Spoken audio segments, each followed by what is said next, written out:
All right, thanks for joining us on this, Wednesday. We got some flaky weather. It was a light, fluffy kind of flakes, so they were at least easy to shovel. That's good news because we have more rounds of snow and, in fact, some significant snow. Now, tomorrow, we're not going to get a whopping amount of snow, and it doesn't come with an inordinate amount of wind in all places, but there will be some tricky travel for some and some areas of heavy snow out in the Sisseton Hills. Weekend snow could come with a lot of wind, and dare I say we could have some very difficult travel conditions with the wind combining to create some zero visibilities. Let's get through the next 24 hours.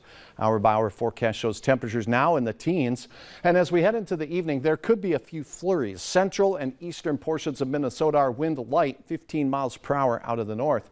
Then as we head into the morning hours, snow begins to develop down south as a Colorado low will really impact the central plains, but we'll be on the northern ridges of this system, and we'll start to see our wind responding. It gets a little breezy in our southern counties through the day. So we have snow and wind beginning in the morning hours. It starts accumulating near the South Dakota border. If you're heading to the Twin Cities to root on the spuds, go early. The snow begins down there.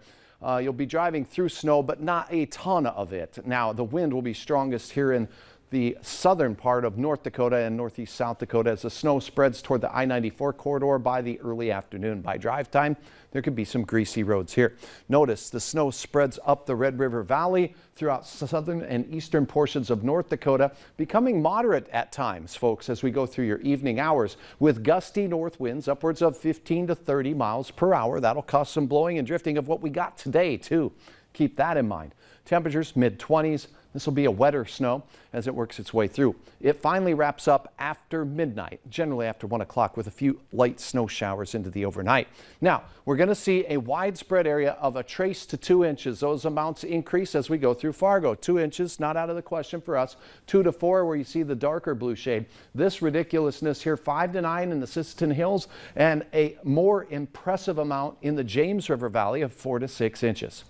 Now let's check on the weekend storm. First alert weather days for Saturday and Sunday now. Snow begins Saturday, lasts into Sunday, and the impacts will be heavy snow and wind. See all these wind arrows here?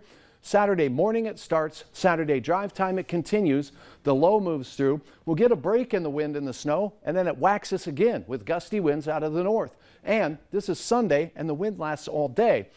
Now, too far out to get specific with snowfall totals, but suffice it to say that over 4 inches where you see the dark blues and the pinks, a very good chance of that. And I cannot rule out 6 to 10 in a few spots with this system. Heavier snow, wind, near blizzard-like conditions in open country could be possible. 30s east right now, teens to the north and to the west. Your planner for Fargo as we go through your Thursday, a first alert weather day. 20s to start. Snow chances increase through the afternoon in particular, mid-afternoon and drive time. The accumulations will start building here as we head into the evening and overnight. And again, a good couple inches pretty likely here in the Fargo-Moorhead area.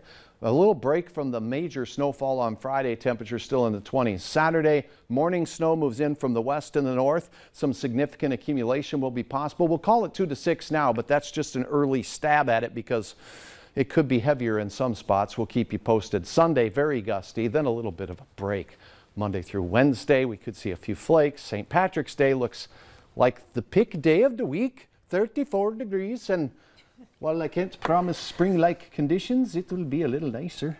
Somehow the accent just like wipes away everything else, and it's like, aw, that's nice. Yeah, trying to keep it light here. Yeah, thanks. Have your weather app handy. Definitely.